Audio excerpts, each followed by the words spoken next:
கர்த்தருக்கு ஸ்தோத்திரம். கர்த்தராகிய இயேசு கிறிஸ்துவின் இன்ப நாமத்தில் இனிய வாழ்த்துக்கள். இன்றைய தியானத்திற்காக ஜெபித்த பொழுது தேவன் தந்த வசனம் மத்தேயு எழுதின சுவிசேஷம் 9ஆம் அதிகாரம் 29ஆம் வசனம். அப்பொழுது அவர்களுடைய கண்களை அவர் தொட்டு, உங்கள் விசுவாசத்தின்படி உங்களுக்கு ஆக கடவது என்றார்.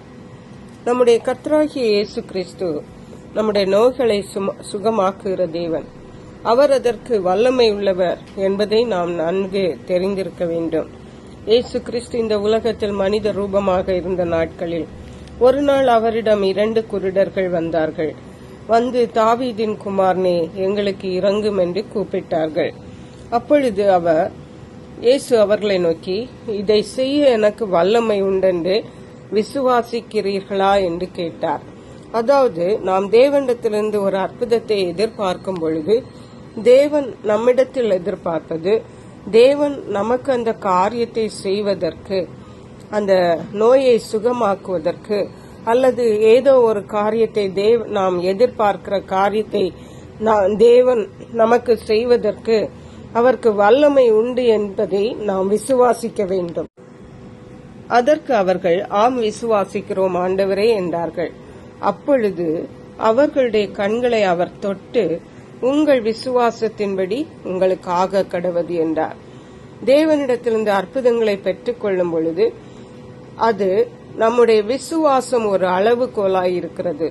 நம்முடைய விசுவாசம் எவ்வளவு இருக்கோ அதன்படிதான் நாம் தேவனிடத்திலிருந்து அற்புதங்களை எதிர்பார்க்க முடியும். அதாவது, தேவனுடைய அற்புதங்களும் விசுவாசமும் ஒன்றை ஒன்று சேர்ந்து இருக்கிறது என்பதை நாம் தெரிந்து கொள்ள வேண்டும். விசுவாசம் இல்லாமல் தேவனிடத்திலிருந்து நாம் எதையும் பெற்றுக்கொள்ளவும் முடியாது, தேவனுக்கு பிரியமாகவும் இருக்க முடியாது என்பதை நாம் பரிசுத்த வேதாகமத்தில் வாசிக்கிறோம். அருமையான கர்த்தருடைய பிள்ளைகளை, இன்றைக்கு நீங்கள் எந்த வியாதிகளில் இருந்தாலும் சரி, எந்த பிரச்சனைகளில் இருந்தாலும் சரி, இயேசு கிறிஸ்து உங்களை குணமாக்க முடியும். இயேசு கிறிஸ்து உங்களை விடுவிக்க முடியும். ஒருவேளை நீங்கள் இயேசு கிறிஸ்துவை இதுவரையிலும் சொந்த இரட்சகராக ஏற்றுக்கொள்ளவில்லை என்றால், இன்றைக்கு அவரை சொந்த இரட்சகராக ஏற்றுக்கொள்ளுங்கள். அவரிடத்தில் நீங்கள் வாருங்கள். அவரிடத்தில் உங்கள் தேவைகளை சொல்லுங்கள். நிச்சயமாகவே உங்களை சுகமாக்க, உங்களை விடுவிக்க அவருக்கு வல்லமை இருக்கிறது. அதை விசுவாசியுங்கள். தேவனிடத்திலிருந்து அற்புதத்தை பெற்றுக் கொள்ளுங்கள். கர்த்தர் தாமே இந்த வார்த்தைகளை ஆசீர்வதிப்பாராக. ஜெபிப்போம். எங்களை கிருபையை நேசித்து பாதுகாத்து வழி நடத்துற எங்கள் அன்பின் தகப்பனே, ஆசீர்வதிக்கப்பட்ட இந்த நல்ல நாளுக்காக நன்றி.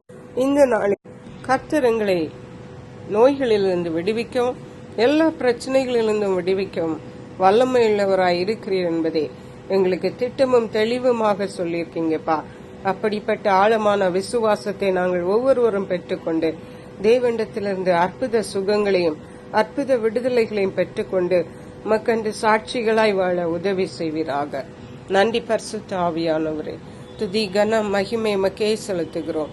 இயேசு கிறிஸ்துவின் இன்ப நாமத்தில் ஜெபிக்கிறோம் அன்புள்ள பரமபிதாவே, ஆமென். இயேசு கிறிஸ்துவின் சுவிசேஷம் ஒவ்வொருவரையும் சென்றடையும்படியாக இந்த செய்தியை உங்கள் நண்பர்களுக்கு அனுப்பி வைக்குமாறு தாழ்மையுடன் கேட்டுக்கொள்ளுகிறேன். கர்த்தர் தாமே உங்கள் அனைவரையும் அபரிதமாய் ஆசீர்வதிப்பாராக.